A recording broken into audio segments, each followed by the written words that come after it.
Okay, but now that we got that out of the way, I want to talk about, we got some reviews for you. First one up is, since it is the Halloween episode, we've got a Halloween-themed board game, because, of course, it's my damn show, so it's going to be a board game. This week, we're going to take a look at the game Betrayal at House on the Hill. This is from Avalon Hill and Wizards of the Coast, I believe they're in combination. This is a semi-cooperative game where you are, think of the classic, like a Scooby-Doo, right? Or the classic slasher film where a bunch of stupid kids go into a haunted house or a old house, a spooky house. By the way, why do they ever go into the house? This is like their cat runs into it. It's always something stupid, right? I don't know, dare. Yeah, a dare. That's as far as Gotta stay in the night, one night. Yeah, exactly. So you all are working together to go into this haunted mansion, this house on the hill, and you're exploring, and you really don't know what your objective is at the beginning of the game. You're all just kind of just exploring the rooms of this. Getting items, getting and you find pulling cards, exploring the room. Yeah, the rooms in the house. What's cool about it? It's kind of a 3-tiered game. So one part of the board is you're going to be building a board with these. You set down, it's a tile placement game. So there's a whole section of tiles, and each of them sometimes they'll say upper level, ground level, or basement. Yeah. Don't go in the basement.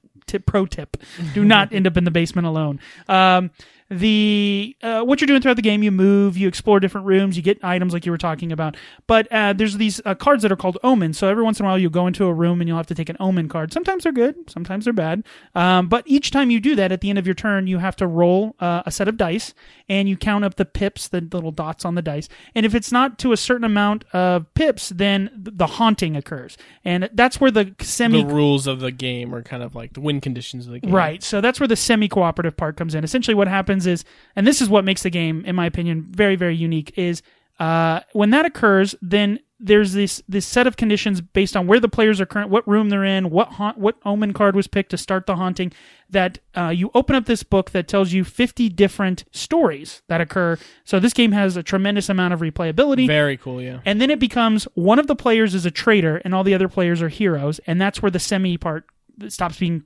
cooperative, and one person is trying to do something terrible to the other players, where the other players are either just trying to survive or trying to kill the other player. The one we just played was essentially the Saw movie. Yeah, no monsters, because there's different things where monsters can spawn and stuff, but no monsters in this scenario. No, but it recreated the movie Saw. We all had contraptions around our necks, and there was a timer. Yeah, and we had to get keys to unlock them. The cool part is that one of us was a traitor, but it was hidden, so nobody knows who the traitor is other than themselves. Right, and then they can start blocking, like picking up a bunch of keys and kind of running away. Yeah, I was the traitor in this game. Yeah, didn't play it very well. I think it's because you read the rules wrong. You were wrong, David. You were wrong. I thought as long as one person died, I won. But apparently both, But let's we'll do our review. Thumbs up, great game. Thumbs aside, good game. Thumbs down, bad game. And then we'll give you kind of what we thought, what we didn't like, or whatever. 1, 2, 3. Really? This game's fantastic, David. Really? I love it. Okay. Fantastic. Donnie gave it a thumbs up. I gave it a thumbs to the side. This is if you want a Halloween-themed scary game that's not too difficult to play, the complexity of this game is pretty low. This is it. Like, it's B-movie written all over it. Like, if you like those slasher teen movies with the ridiculous, a mist comes into the room and you see faces, and it definitely plays up the theme a lot. For me, the reason that it's not up to a great game is because the theme is a little thin and the mechanics are not complex enough. But that's more of my preference. I don't think that cuts against the game. I think that's what the game's trying to be. Mm-hmm. The thing that makes this game something you should at least check out and potentially buy is the 50 different. That's why I gave it a thumbs up. It's the replayability. We only played one, so how dare you judge a game on one playthrough? No, I've played it multiple times, so I've had a chance. Never mind then. But you're still wrong. But thumbs up for me just because of replayability. I've only played that one scenario, and I want to play through all the scenarios. Yeah, they're very, very different. Just because that one was like just saw, and I was expecting monsters and stuff, and it's just like, it's so on the nose of the theme. Yeah, I definitely like that. I like how it's like, you're kind of working together in terms of explore the house, but like the second that haunt happens, you don't know what's going to happen. So it's a whole new game with like the items you've collected throughout the game and all that kind of stuff. And I just want to play more, and I know we're never going to play again. No, we'll play it again.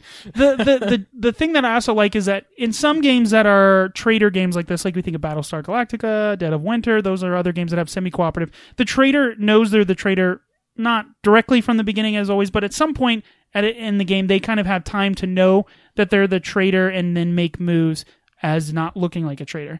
In this game, traditionally, the traitor is told to them. Like, you take a book, and that'll be the traitor's book, and they read their win condition and what they need to do, and then the heroes take a book, and they read it, and it tells them what they need to do. So everyone knows usually at the table who the traitor is, and it's not this, like, everyone pointing fingers. Like, you sometimes, in the case we played, it was a secret traitor, but traditionally in this game, most of the scenarios, you know who the bad guy is.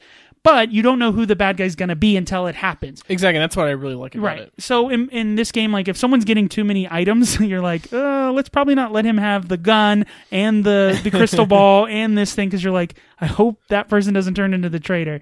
It's very cool. Like I said, if you like the Scooby-Doo stuff, it's again, it's not scary like, some other games that would quote unquote be scary. It's more lighthearted than that. It feels like a Scooby-Doo, adventure thing. But it's simple. It's straightforward. If you want something to play during Halloween, I can't recommend it enough. Very, very cool game. It's probably somewhere between $35-$40. You might find it for a little bit more, a little bit less. Components, I think, are pretty good.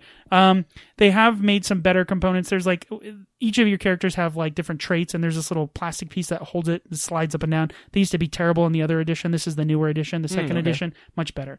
So definitely check that out. That's Betrayal at House on the Hill. Gerald or Donnie gave it a thumbs up. Did David's fantastic. And then I gave it a thumbs to the side. So check that out.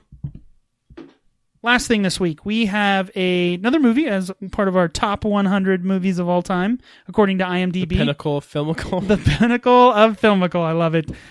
This week it's a true gold standard. Oh